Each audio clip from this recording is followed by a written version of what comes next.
Hey guys, Fred Wellman with the MeidasTouch Network, host of On Democracy with Fred Wellman.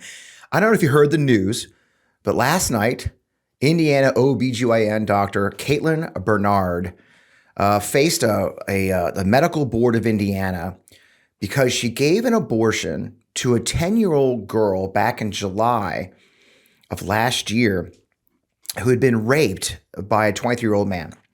And she went public with the fact she had performed it. And the girl was from Ohio, where abortion was illegal already.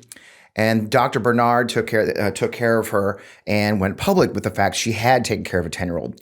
Well, the Medical Board of Indiana just last night fined her $3,000 and reprimanded her for that. Here's a local news report about it. The Attorney General accused Dr. Bernard of a variety of violations after she performed a legal abortion for a 10-year-old sexual assault victim. This ruling came down just about 4 hours ago. The Indiana State Medical Licensing Board found Dr. Bernard did violate her patient's privacy. So this morning, the board is going to issue a letter of reprimand. Dr. Bernard will also have to pay a fine of $3,000, which breaks down to $1,000 for each violation. The Attorney General's office is calling this a victory. On the other hand, fellow doctors at the hearing in support of Dr. Bernard were disappointed. It's terrible. You know, as physicians, we, like Dr. Wilkinson has said, are just trying to do the best things for our patients and their families. And this decision really calls into question our ability to do that. Now, we do want to be clear, the board did not find Bernard had committed the other violations that she was accused of, including the most serious allegation, failure to report. This means Dr. Bernard will pay a fine and get the official reprimand, but she will not lose her medical license to practice medicine. Yeah, you heard that right.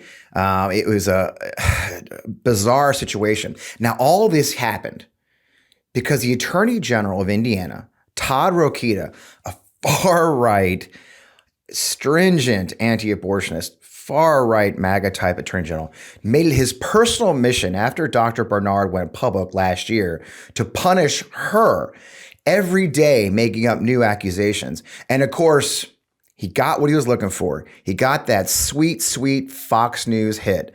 And Jesse Waters was all over this case from day one, every day changing the accusations against Dr. Bernard, from the fact she hadn't reported it to the fact that it was a lie. They said it was a lie because no one had been arrested for this child rape over in Ohio. And of course, that's a serious issue. And every time it was proven wrong, they came with a new lie. And then just I think it was in early July, the Attorney General himself got that thing he was looking for. He got that Fox News clip. Watch this action. Find out so far, this Indiana abortion doctor has covered this up.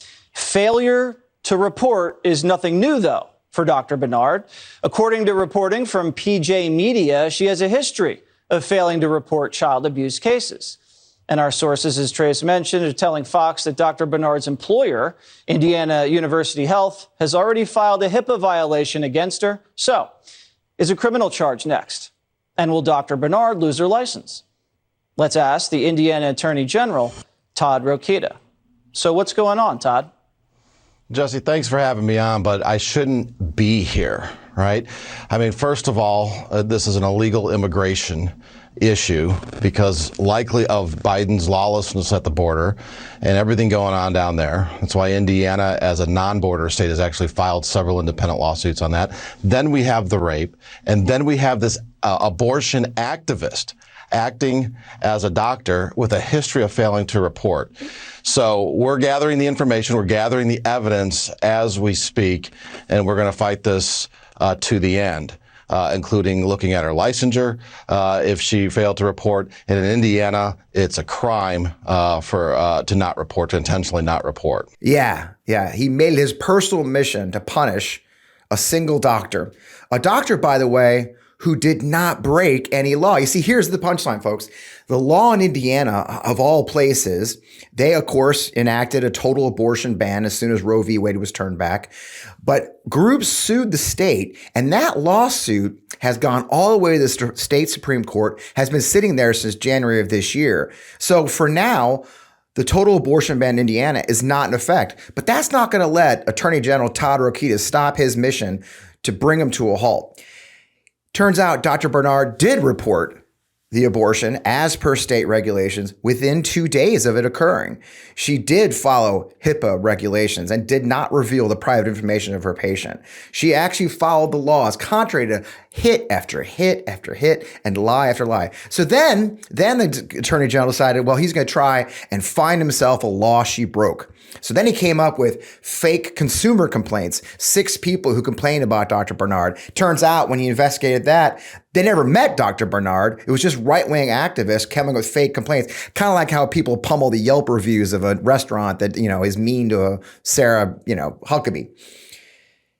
So the board went in. So his final act was to send it to the medical board, a Republican-appointed board, of course. And the board decided to investigate her violations of regulations.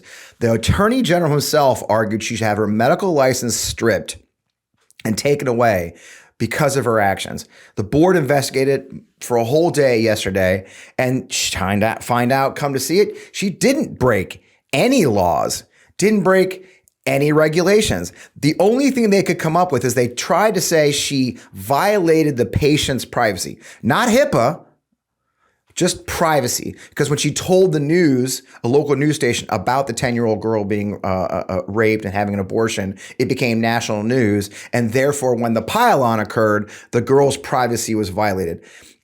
You see the string there? Because of the right-wing pile-on is why the girl's privacy was violated. Not because of what Dr. Bernard did, but let's not get into details.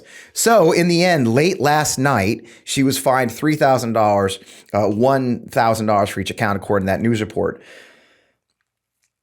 But here's the thing. This shows, I'm telling you this story, one, because of the outrageousness, but two, I kind of want you to see exactly how this works, right? These laws, these Republican red states have passed. I live in Missouri. They're passing them purposely vaguely, right?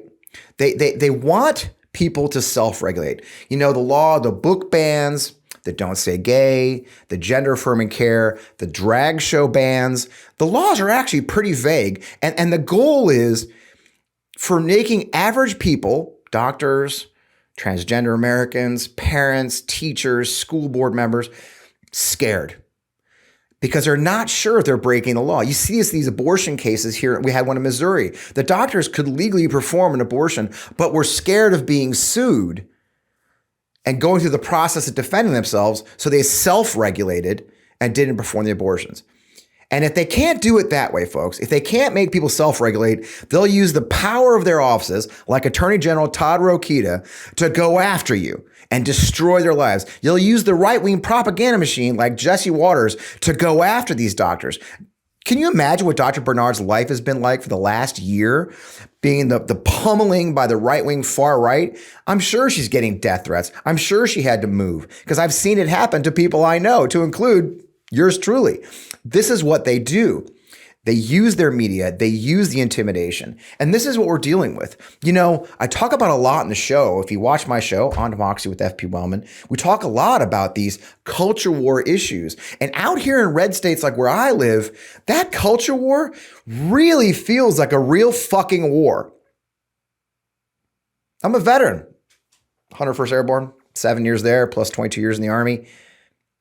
Sometimes this feels like a real war, not a culture war. We talk about it on my latest show, but this is what we're dealing with, and we have to stop it. So you need to be aware. So Indiana, congratulations, Dr. Bernard, for not losing her license, but let's give her support for the agony and pain she's had to go through. If you look at her face in those videos, look at her pictures, she has gone through hell to do the right thing for a 10-year-old girl who was raped and couldn't get an abortion in her home state.